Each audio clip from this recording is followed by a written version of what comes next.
Бұл сабағымыз жалпы тізбекке арналады.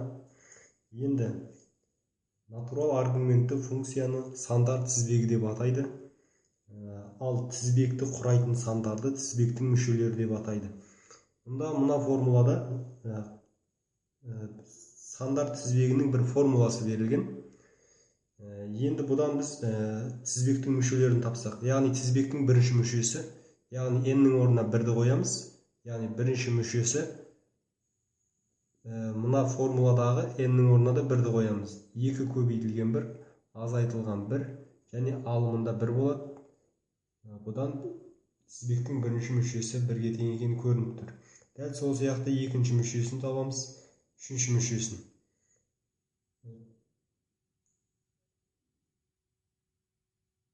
Сандар тізбегінің бір түрі арифметикалық прогрессия.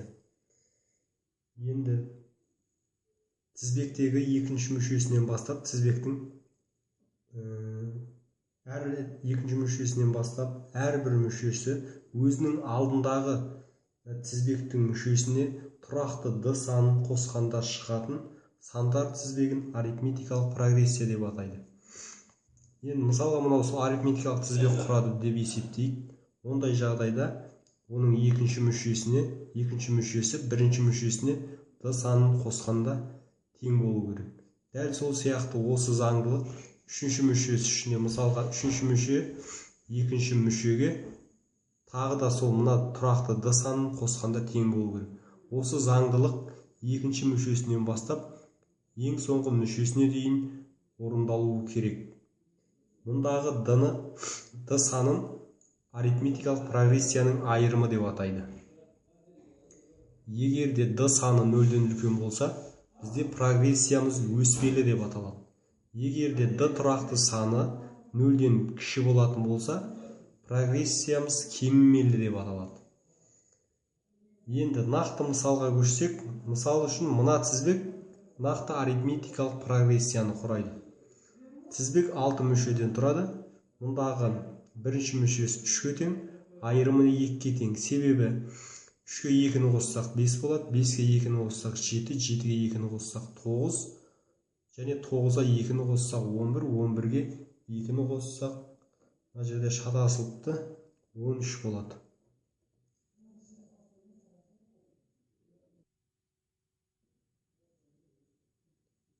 Бұл формула арифметикалық прогрессияның жалпы мүшесінің формуласы деп аталады. Мысал үшін осы формуланы пайдаланып A17, яғни 17-ші мүшесін табу керек болса, онда біз бірінші мүшесіне қосамыз 17 азайтылған 1 көбейтілген d, яғни айырымын жазып, осылай тапсақ болады. Енді біз мысалдар келтірейік. Бірінші мүшесі 5-ге тең болсын, және айырымы 5-ге тең болсын. A9, яғни 9-шы мүшесін табу керек болсын. Олай болса, осы формуланы қолданып табамыз. A9 тең болады. A1, яғни ол бізде 5-ге тең қосылған. N-нің орнында бізде 9 тұр. Сондықтан 9-дан 1-ді аламыз. 8 көбейтілген d-нің орнында 5 тұр. Сонда мынау 40, 40-қа 5-ті қосамыз, 45 болады. Енді екінші тағы бір мысал келтірейік. Айталық, 15-ші мүшесі прогрессияның 71-ге тең болсын. Ал бірінші мүшесі 29-ға тең болсын. Бізге айырымын табу керек болсын. Яғни бұндай жағдайда мына формулаға түрлендіру жасаймыз. Түрлендіру жасау арқылы біз, яғни d санын айырымын табуға болады. Мына формуланы түрлендіріп d-ны табатын болсақ, d тең болады. A1 қарама-қарсы бетке өтеді, яғни n минус A1 және n минус 1 бөліміне түседі.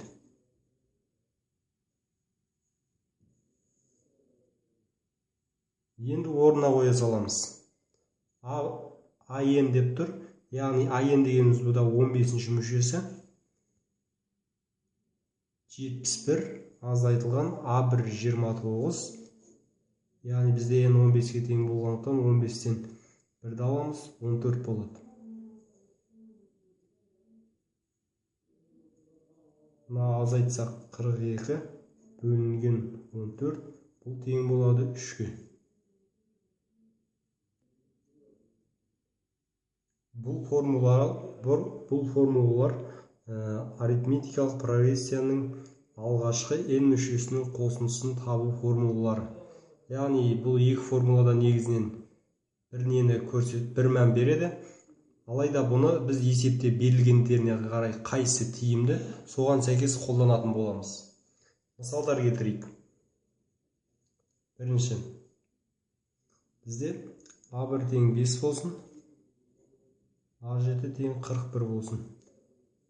Онда бізге алғашқы 7 мүшесінің қосындысын табу керек болсын. Яғни бұда A1 мен A7 яғни берілгендіктен біз бірінші формуланы қолданған бізге тиімді болады. Себебі екінші мысалға формуланы қолданатын болсақ, бұда D бар, айырым бар. Ал бұл жерде айырым жоқ. Сондықтан бізге айырым тауып уақыт кетірудің ешқандай қажеті жоқ. Бірден жаза салсақ болады. Бірінші формула бойынша S7 тең болады 5 қосылған 41 бөлінген 2 көбейтілген 7. Енді 41-ге 5 қоссақ 46 бөлінген 2 көбейтілген 7. 23-ті 7-ге көбейтсек 161 болады. Енді екінші мысалды келтірейік. Айталық бізге берілсін. A1 1-ге тең болсын, айырымы 2-ге тең болсын. 13 алғашқы 13 мүшесінің қосындысын табу керек болсын. Онда біз екінші формуланы қолданамыз. Себебі мұнда айырым берілген және яғни бірінші мүшесі берілген. Жазамыз 2A1 дейді. 2-ні 1-ге көбейтеміз 2 болады. Қосылған 13. N-нің орнында 13 тұр. 13-тен 1-ді аламыз. 12 көбейтілген D-нің орнында 2 тұр. Және бөлінген 2 көбейтілген 13.